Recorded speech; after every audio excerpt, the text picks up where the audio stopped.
Hey guys, this is Keenan Cornelius, and I'm going to show you some cool techniques today. The first one is going to be a good option for you when you have a guy who's a heavy knee cutter and they're putting a lot of pressure down and they're forcing you to play sort of like a knee shield or like reverse De La Riva game, and you can't really play your normal like De La Riva, spider guard, or open guard type stuff. So this is a good option for that. So your partner's going to be standing, as most people pass in competition is standing, so I like to drill techniques that are in this situation.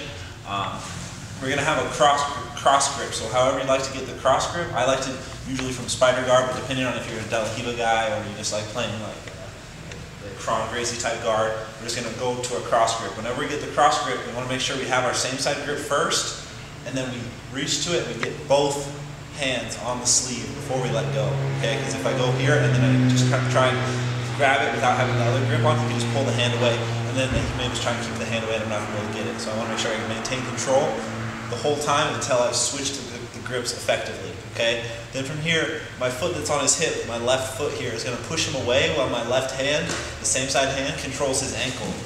Alright, so I'm pushing him away, I'm kind of stretching him out here. Now whenever I'm pulling someone's sleeve upwards like this, I don't want to pull it into me here. I want to actually lift my elbow and pull up. That's the strongest pull here. So I can really get a lot of leverage and torque pulling his body. Now, my right foot, this free foot here, we just pushed on the knee here, but now I'm actually going to put it on the inside of his shin. So I'm going shin to shin here.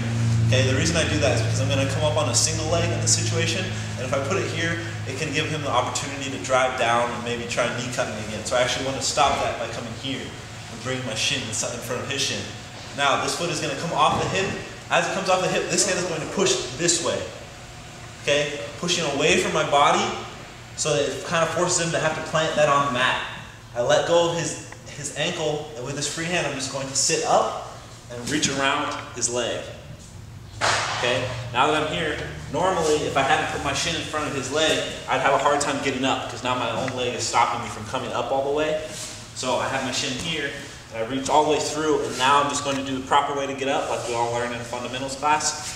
Here, and I stand up with his leg, and the hand is actually going to come in and like figure four my own wrist.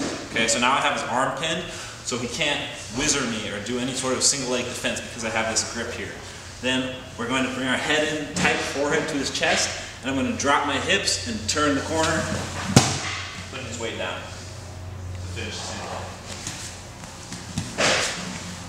So it's very important. The reason we get the cross grip in this situation instead of like a collar grip or something is if I don't have the cross grip here and I come to sit around, he's just going to get a whizzer around my arm here, and he'll be able to drive me back down, and at this point it's kind of a fight, and if I manage to get up, he can uchimata me and start to go for takedowns and control my sleeve and kind of defend the single leg a lot more effectively.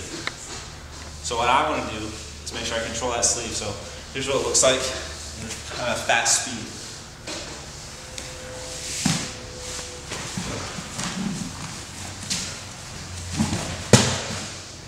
Alright, so this next technique is going to be from a sprawl. And it's a choke we can go for. It's got kind of a counter, and it just gives us another option for when someone shoots on a takedown on us and we sprawl, and we're in that kind of awkward position where we have to decide if we want to try and spin to their back or try and break grips and then try and pull guard again. So this is just one more option we have from there. So Nassar's going to shoot on me, and I'm going to sprawl. And when I sprawl, and I turn my hip in to put my heavy pressure down on his back so he's not able to finish the double leg, this top hand is going to reach under his arm, so it goes from his armpit all the way through to the other side collar. So it's going to be grabbing, it's going to be grabbing this far side collar here. So it reaches under and through. So the position is going to be like this here. Okay, this hand is going to do the same thing, except it goes just right around his neck and grabs this collar. Okay, so I have kind of an under grip and an over grip here, all from the sprawl. Once I get those two grips, I have kind of like this is called a reverse clock choke in this situation.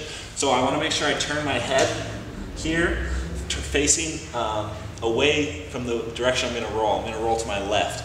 If I go like this and I roll to my left, I'm going to hurt my neck. So I need to make sure I keep my face this way. And I'm just going to log roll to my left, and I'm going to bring him all the way up and over my body. Now that he's on his side here, I'm going to extend my arms out away from me, and I lock my hips in putting my stomach on the back of his head, driving his head down driving his chin to his chest, and tightening the choke. And I'm just extending hard here as I curl in my body and walk as much as I need to.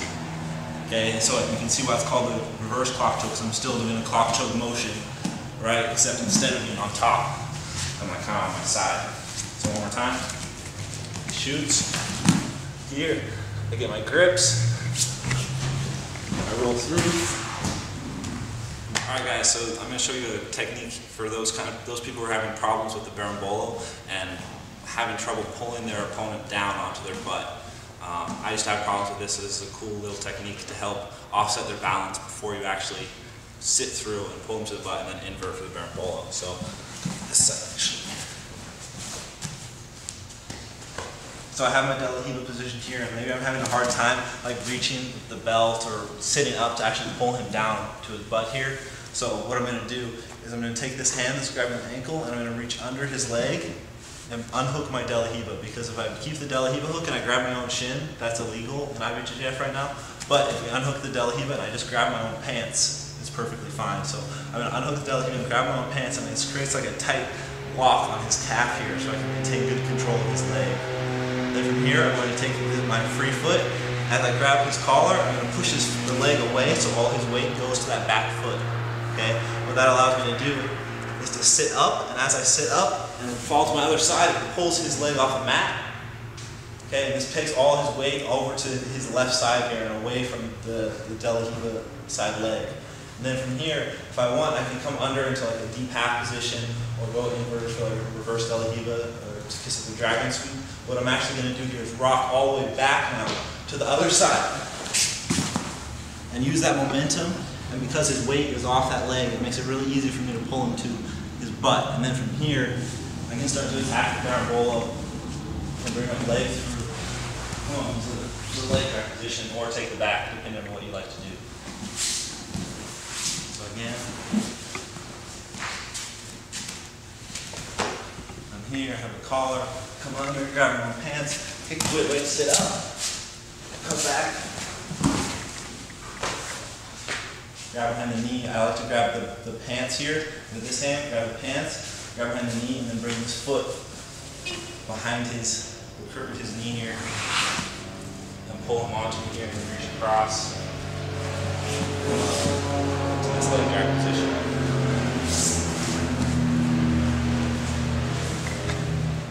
Alright guys, thank you so much for watching. I just want to thank GracieMag for the opportunity. Those are 3 really good kind of tricky techniques that I think you can add into your game and help you a lot. If you like the techniques, I actually have a DVD series coming out in May 15th is the pre-sale, so keep your eyes open for that if you're interested, and thank you so much.